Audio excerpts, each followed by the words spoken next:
शहर से दूर पहाड़ियों के बीच बसा एक छोटा सा गांव था, कालीघाट। ये गांव अपने रहस्यमय इतिहास और डरावनी कहानियों के लिए मशहूर था।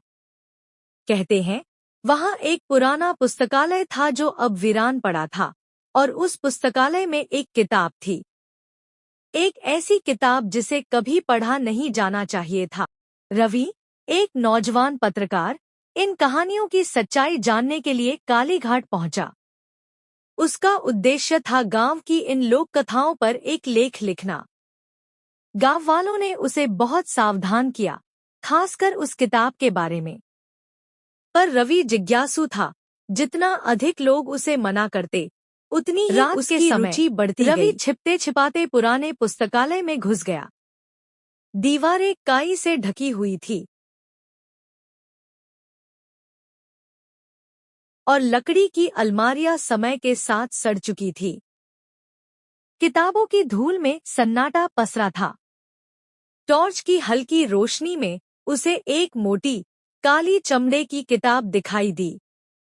उस किताब पर कोई नाम नहीं था, बस एक अजीब सा निशान, जैसे किसी रहस्यमय संगठन की मुहर हो। जैसे किसी रहस्यमय संगठन की मुहर हो। रवि ने किताब उठाई। जैसे ही उसने पहला पन्ना पलटा, एक ठंडी हवा का झोंका पूरे पुस्तकालय में गूंज उठा।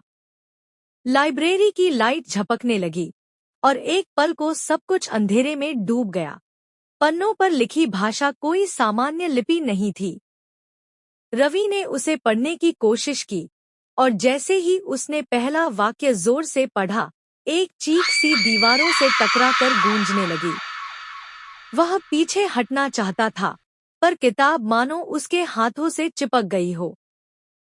अगली सुबह रवि को गांव के मंदिर के पास बेसुध पाया गया। उसकी आंखें लाल थीं, और वह बड़बड़ा रहा था, वो जाग गई है, वो आ गई है। गांव के पुजारी, पंडित हरिनाथ, उसे मंदिर के अंदर ले गए। रवि बेहोशी में भी वही वाक्य दोहराता रहा। जब पुजारी ने उससे किताब के बारे में पूछा, तो रवि कांपने लगा और जमीन पर झटपटाने लगा, जैसे कोई उसे देख रहा हो, या जैसे कोई उसकी आत्मा को जकड़ रहा हो। पंडित ने तुरंत समझ लिया, वह किताब काल ग्रंथ थी। एक प्राचीन शापित ग्रंथ, जिसे कभी भी पढ़ा नहीं जाना था। वह किताब एक राक्षसी आत्मा, चंद्रिका, को बांधने के लिए लिखी गई थी। कहा जाता है, जो भी उसकी पहली पंक्ति पढ़ता है, उसकी आत्मा चंद्रिका की जागृति का माध्यम बन जाती है। गांव में अजीब घटनाएं शुरू हो गईं।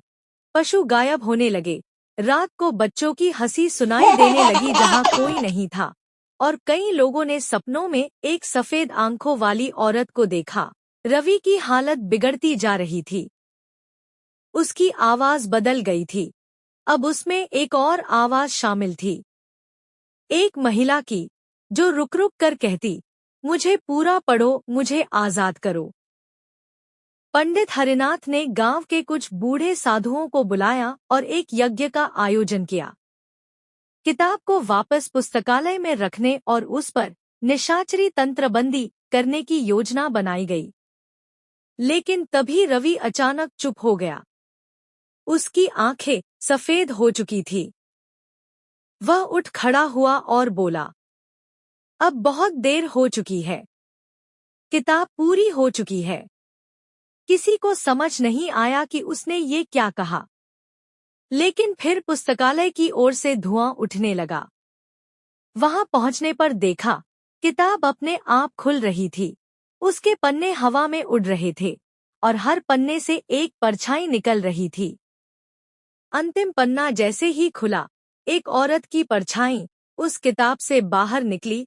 लंबी, झूलते बाल, बिना आंखों के काले गड्ढे और ऐसा चेहरा जिसे देखने भर से दिल थम जाए। चंद्रिका। वह हवा में तैरती हुई रवि के पास आई, और बिना कुछ कहे उसके शरीर में समा गई। रवि की आंखें जल उठीं, और फिर सब शांत हो गया। अगली सुबह रवि गायब था। किताब फिर से बंद थी। पर अब उसके कवर पर एक नया नाम उभरा था, रवि वर्मा। गांव वालों ने पुस्तकालय को हमेशा के लिए सील कर दिया।